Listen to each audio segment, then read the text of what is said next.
Welcome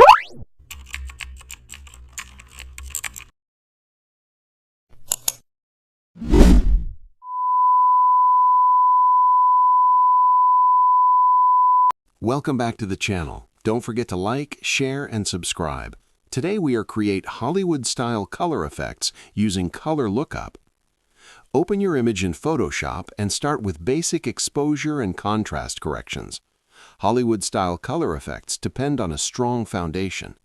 Go to the Adjustments panel and add a color lookup adjustment layer. In the LUT menu, preview cinematic-style LUTs that introduce rich shadows and controlled highlights.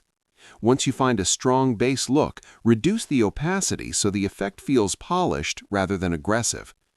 Next, add a curves adjustment layer and shape contrast carefully, keeping highlights smooth and shadows deep but detailed. To push the Hollywood feel, add a color balance layer and